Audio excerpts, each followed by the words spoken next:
ഇന്ന് ശ്രദ്ധിക്കേണ്ട ചില കാര്യങ്ങൾ കൂടി നമുക്ക് നോക്കാം. ഓണം വാരാഘോഷത്തിന്റെ ഭാഗമായി വിനോദസഞ്ചാര വകുപ്പ് സംഘടിപ്പിക്കുന്ന തിരുവാതിരകളി അത്തപ്പൂക്കള മത്സരങ്ങളിലേക്ക് രജിസ്ട്രേഷൻ ആരംഭിച്ചു. കലാ സാംസ്കാരിക സംഘടനകൾ, ക്ലബ്ബുകൾ, വായനശാലകൾ, റെസിഡൻസ് അസോസിയേഷനുകൾ, സ്കൂളുകൾ, കോളേജുകൾ, കുടുംബശ്രീ യൂണിറ്റുകൾ എന്നിവയ്ക്ക് മത്സരങ്ങളിൽ പങ്കാളികളാകാം.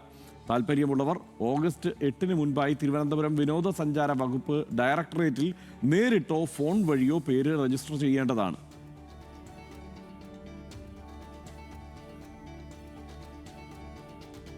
EPFOയും ESICയും സംയുക്തമായി സംഘടിപ്പിക്കുന്ന ജനസമ്പർക്ക പരിപാടി ഇന്ന് എറണാകുളം ജില്ലയിൽ നടക്കും. ഇന്ന് രാവിലെ 10 മണിക്ക് ആലുവ ESIC ഓഫീസിലാണ് പരാതി പരിഹാര സെഷൻ സംഘടിപ്പിച്ചിരിക്കുന്നത്. പരാതികളുള്ളവർ ആവശ്യമായ രേഖകൾ സഹിതം നേരിട്ടെത്തണമെന്ന് ഉദ്യോഗസ്ഥർ അറിയിച്ചിട്ടുണ്ട്. കമ്പ്യൂട്ടർ ക്ഷാമം മൂലമുള്ള കാലതാമസം ഒഴിവാക്കാൻ സ്മാർട്ട് ഫോണുകളിലും ലേണേഴ്സ് ലൈസൻസ് ടെസ്റ്റ് എഴുതാൻ MVD അനുമതി നൽകി.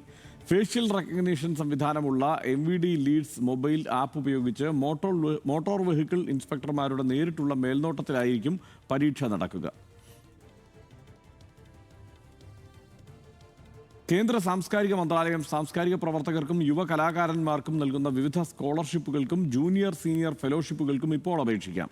ജൂലൈ 31-നാണ് അപേക്ഷ സമർപ്പിക്കേണ്ട അവസാന തീയതി. കൂടുതൽ വിവരങ്ങൾ വെബ്സൈറ്റിൽ ലഭ്യമാണ്.